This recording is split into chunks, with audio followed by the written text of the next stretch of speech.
에스겔 4장입니다.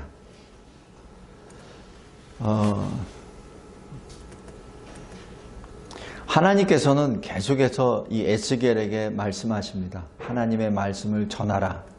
그런데 전하기 위해서는 어떻게 하죠? 먹어라. 근데 먹을 때 어떻게 먹죠? 하나님이 주신 것을 다 먹습니다. 여기 2절에 보면은 3장 2절에 보면은 내가 입을 벌리니 그가 그 두루마리를 내게 먹이시며, 여기서는 내가 취사 선택하는 거 아닙니다. 하나님의 말씀은 그대로 내가 다 먹는 겁니다. 그리고 전합니다. 전하되 내 뜻대로 전하는 것이 아니라 하나님이 주신 모든 말씀을 그대로, 하나님이 하신 말씀 그대로 전합니다. 어떻게 설교합니까? 하나님의 이름으로 두려워하지 말고 선포합니다. 그런데 여기에는 반드시 하나님의 도우심이 필요합니다. 오늘 말씀은 예언하라입니다. 예언을 하되 입으로만 하지 말고 실제 네가 실제 이 몸으로 보이란 얘기죠. 여기 그림에서도 보지만은 여기 가운데 있는 것이 예루살렘 성입니다. 토판에 예루살렘 성을 그리라고 했죠. 저쪽 토판 맨 꼭대기에 그게 예루살렘 성곽의 그 성입니다. 그리고 주변에 전부 다 포위를 하라. 그리고 너와 성읍 사이에 철판을 두라. 그건 뭐죠? 이게 완전히 포위됐다는 얘기입니다. 그러니까 예루살렘 성이 더 이상 피할 수 없는 그러한 공경에 쌓여 있다는 것을 말하죠. 그리고 또 말씀합니다. 390일 동안 왼쪽으로, 340일 동안 오른쪽으로 누워라 라고 말씀합니다. 지금 여기서 아예 에스겔에게 몸으로 설교하라는 얘기입니다. 왜 이런 설교를 합니까? 하나님의 말씀은 반드시 성취되리라 라는 것을 몸으로 다 보이라는 얘기입니다. 아예 시각적으로 말씀을 전하라는 얘기죠. 이사야 선지자도 똑같습니다. 이사야 20장 30절에 3년 동안 벗은 몸과 벗은 발로 다니며 라고 기록합니다. 예레미야도 마찬가지입니다. 예레미야 19장 그리고 27장에 토기장에 옹기를 사고 라고 기록하고 줄과 멍에를 만들어 내 목에 걸고 라고 이렇게 말합니다. 에스겔 선지자가 지금 하는 것도 마찬가지, 그냥 말로만 하는 예언이 아니라 눈에 보이는 예언을 말합니다. 하나님의 말씀은 반드시 이루어지리라는 뜻입니다. 여기서 예언의 내용은 첫 번째, 예루살렘의 환란입니다. 예루살렘은 하나님이 사랑하시는, 하나님이 계시는 하나님의 거룩한 도시죠.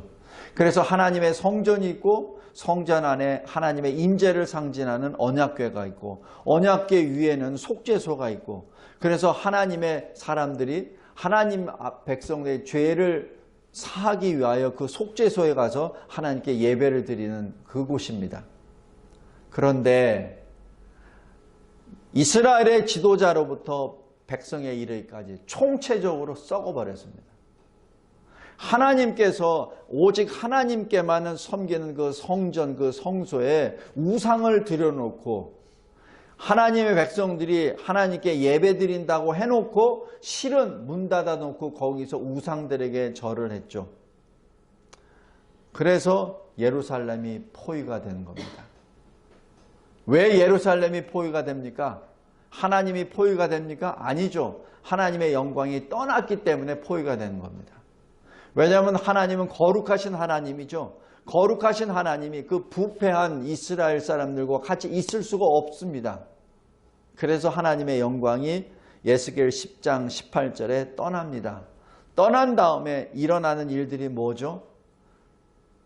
더럽혀지는 일들입니다. 짓밟힘을 당합니다. 그래서 여기서 에스겔 7장 22절에 보면은 내 얼굴을 그들에게서 돌이키리니 라고 얘기하는 것이 바로 얼굴을 돌이킨다는 얘기는 더 이상 하나님의 은혜와 긍휼의 역사가 거기에 존재하지 않는다는 얘기입니다. 그래서 우리가 하나님께 기도할 때 하나님의 영광을 우리에게 보여주셔서 하나님의 얼굴을 돌려주소서라고 얘기한 것은 하나님의 은혜를 우리에게 베풀어 주소서, 우리를 구원해 주소서라는 그러한 표현이기도 합니다. 근데 하나님이 내 얼굴을 돌이키리니라고 해서 더 이상 그 예루살렘 성은 하나님의 보호하심을 못 받습니다. 그래서 그 성소가 더럽혀지죠. 환란의 기간을 예언하라고 합니다. 390일은 왼쪽, 40일은 오른쪽으로 누우라는 얘기는 북이스라엘의 죄악에 대한 390년에 대한 징계입니다. 그리고 40일은 40년간의 유다의 죄악에 대한 징계입니다. 여기서 신학자들은 이렇게 말합니다. 390년은 남북이 분열되고 난 다음, 그러니까 솔로몬 왕이 죽고 난 다음 르호보암과 여로보암이 나눠지는 그 순간부터 예루살렘이 멸망한 그 기간이 대략 390년이 됩니다. 그 기간 동안 북이스라엘이 하나님 앞에 범죄한 그 연수입니다. 유다의 죄악은 북이스라엘이 멸망당하는 것을 보고도 회개하지 않았죠. 그래서 예루살렘 멸망 후부터 포로 귀환까지 약 40년을 여기서 얘기합니다. 여기서 우리가 꼭 알아야 될 것은 왜 하나님은 에스겔 선지자를 통하여 이 환란의 기간을 이렇게 예언하라고 합니까? 왜? 왜냐하면 환란의 때가 끝이 있다는 얘기입니다. 완전히 멸망시키기 위하여 이런 환란을 주시지 않는다는 얘기예요. 분명히 환란에는 끝이 있다는 얘기입니다. 그 얘기는 회개하라는 얘기입니다. 회개하라. 만일 복음을 전하지 아니하면 너 에스겔에게도 너 사도 바울에게도 화가 있을지니 너는 이것을 전하라는 얘기죠. 전함으로 인하여 이스라엘이 유다가 회개할 수 있도록 하라는 얘기입니다. 다음, 기근을 예언하라고 합니다. 예루살렘이 포위가 됐죠. 포위가 된다면 어떻게 되죠? 가장 큰 것은 식량 부족난입니다. 그리고 여기서 이 보리, 밀 이렇게 막 섞어서 막 먹죠. 왜 섞어서 먹죠? 왜 우리 보면은 개밥이죠, 개밥. 개밥은 먹은 것과는 다 합쳐서 그냥 같이 먹잖아요. 마찬가지 그겁니다. 맛으로 먹고 이런 맛으로 먹고 이런 맛으로 먹었던 그 곡물을 아예 섞어서 그냥 아무것도 이 맛없이 그냥 생존을 해서 먹을 수밖에 없는 그런 지경이 된다는 얘기죠. 생존을 위해서. 음식물도 20세겔입니다. 우리로 지금 하면 약 200g입니다. 하루에. 물은 6분의 1 흰입니다. 대략 0.5리터입니다. 우리 가지고 있는 조그만 이 생수병 있죠? 그게 0.5리터입니다. 이거 고만한 거 가지고 하루에 먹어야 됩니다. 그리고 빵을 구워서 먹는데 주식이 빵이니까 여기 번역은 떡으로 되어 있지만은 무엇을 하죠? 재료가 없어요. 연료가 없어. 그러니까 사람 똥을 말려서 그것을 연료로 해서 요리하라는 얘기입니다. 그리고 어떻게 되죠? 나중에는 그것마저도 떨어지니까 피차 두려워하게 됩니다. 왜? 서로가 서로를 잡아먹으려고. 그래서 죄악 가운데 멸망당하리라. 그리고 그뿐 아닙니다. 운이 좋아서 예루살렘 성을 나갔었던 사람들, 그 전이든지 아니면 어떤 이유였든지 나갔었던 사람, 하나님이 뭐라고 하시냐면은 여러 나라로 쫓겨나 흩어진 이스라엘이라고 표현합니다. 그들은 운이 좋아서 이 환란을 피했다고 말하죠. 근데 하나님은 내가 널 쫓아냈다라고 표현합니다. 그들은 어떻게 하죠? 그곳에서 부정한 빵을 먹으리라. 거기서도 변변치 못한 것을 먹으리라는 얘기죠. 기근을 예언하라는 얘기는 바로 비참함을 말하라는 얘기입니다. 여기 예레미야 애가 4장 3절 4절에 이렇게 나옵니다. 들개들도 젖을 주어 그들의 새끼를 먹이나 딸 내 백성은 잔인하여 마치 광야의 타조 같도다. 젖먹이가 목말라서 혀가 입천장에 붙으며 어린아이들이 떡을 구하나 떼어줄 사람이 없도다. 또 에가서 4장 9절 보면 칼에 죽는 자들이 줄여 죽는 자들보다 나음은 토지 소산이 끊어짐으로 그들은 찔림받을 자들처럼 점점 쇠약하여 가미로다. 이 기근을 예언하라는 얘기는 비참함을 예언하라는 말입니다. 성도 여러분, 하나님으로부터 죄로 인하여 떨어져 나갑니다. 죄란 하나님으로부터 떨어져 나가는 것을 말합니다. 그래서 죄로부터 떨어져 나간 사람은 저주를 받게 됩니다. 예레미야 17장 5절입니다. 저주를 받기 때문에 하나님으로부터 나아갈 수가 없어요. 그것을 하나님은 내버려 두시지 않으셨습니다. 독생자 예수 그리스도를 이 땅에 보내주시고 우리의 죄값을 십자가에서 다 지불하도록 하셨습니다. 왜? 우리를 구원하시기 위하여, 우리를 하나님께로 갈 수 있는 길을 열어주시기 위하여. 그분이 바로 우리 주 예수 그리스도이십니다. 그래서 예수 그리스도를 오직 믿음으로 말미암아 우리는 하나님께 나아갈 수 있는 존재가 되었고 그리스도와 연합된 존재로 하나님과 화평할 수 있게 되었습니다. 그래서 예수님이 하신 말씀, 내가 곧 길이요 진리요 생명이니 나로 말미암지 않고는 아버지께로 올 자가 없느니라 라는 그 말씀합니다. 바로 아버지께로 온 자가 드리는 것이 무엇이죠? 그것이 예배입니다. 주님이 우리에게 주신 것 자유입니다. 그러므로 우리는 더 이상 종의 멍에를 매지 말아야 합니다. 자, 오늘 이 4장의 주제는 회개입니다. 왜 에스겔 선지자에게 그러한 비참함을 예언하라고 했습니까? 죽이려고? 아닙니다. 회개하라고. 어떤 회개? 생명에 이르는 회개를 하라고. 웨스트민스터 신앙고백서 15장에 나와 있습니다. 바로 이 회개는 복음으로 말미암은, 복음을 통하여 받는 하나님의 은혜입니다. 자기 죄를 슬퍼하고 미워합니다. 그래서 죄를 떠납니다. 그리고 죄를 떠난 다음에 어떡하죠? 중간 기억이 없어요. 죄를 떠났으면 하나님께 나아가는 거죠. 나아가는 것 뿐만 아니라 하나님이 주신 모든 계명을 지킴으로 하나님과 동행하는 삶을 살게 되죠. 물론 동행한다고 해서 완전한 삶을 그 순간부터 이루어진 것은 아닙니다. 늘 그리스도 안에서 주님의 도우심을 간구해야 합니다. 모든 죄인은 반드시 회개해야 합니다. 회개 없는 죄의 용서는 생각할 수 없습니다.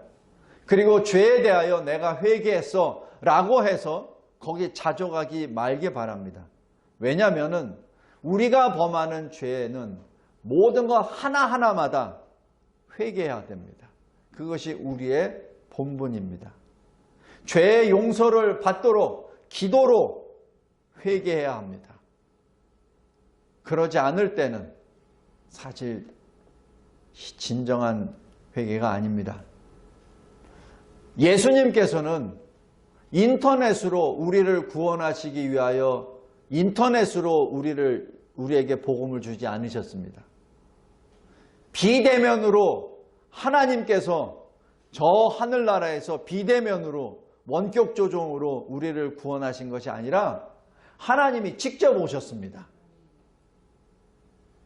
그 직접 오신 그 하나님께 드리는 것이 예배죠. 우리가 잃어버렸다는 자체도 모르고 우리 갈 길을 갔었던 바로 양이었습니다. 그러나 우리 뜻대로 우리 방향대로 걸어가고 있는 그 양의 모습을 주님이 보시고 찾아오시죠. 바로 생명에 이르는 회개란 복음으로 말미암은 은혜의 역사요, 영적인 변화를 말합니다. 입으로만 고백하는 것이 아니죠. 죄를 버리고 하나님께로 돌아가 하나님과 동행하는 것, 그것이 회개입니다. 그러므로 믿음 없이는 회개가 없고 회개 없이는 믿음도 없습니다.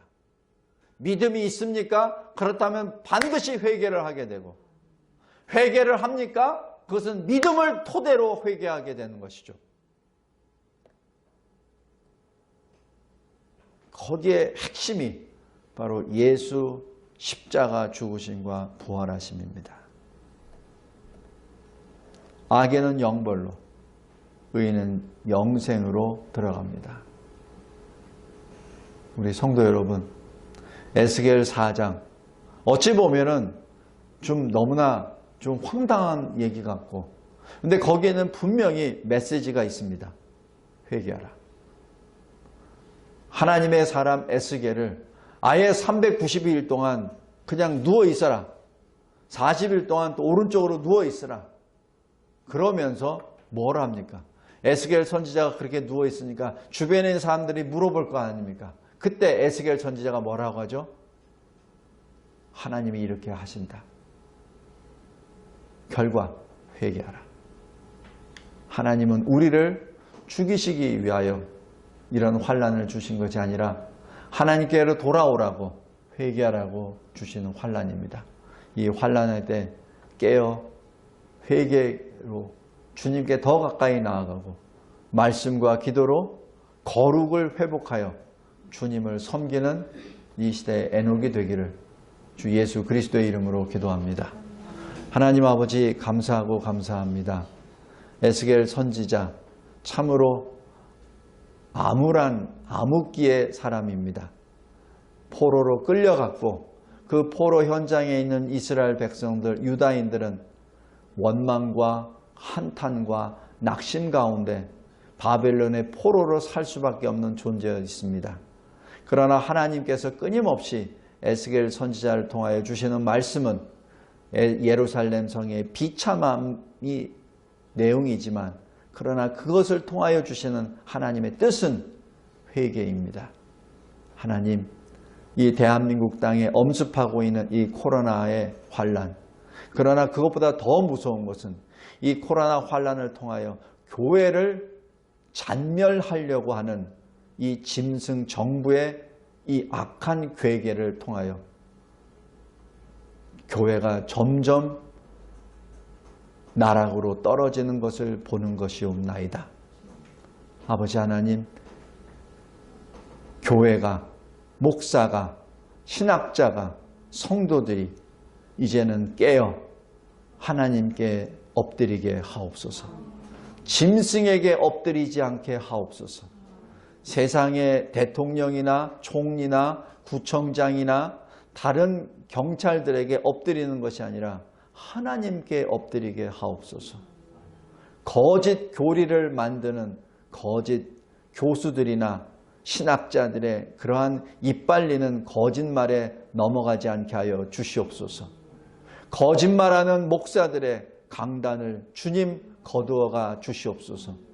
오직 살아있는 살아계신 하나님의 말씀만이 선포되며 오직 구원받은 자들만이 누릴 수 있는 특권, 예배를 폐하는 그러한 악한 것 중에 악한 일들을 서슴지 않는 거짓 선지자들, 거짓 목사들과 그리고 이 세상을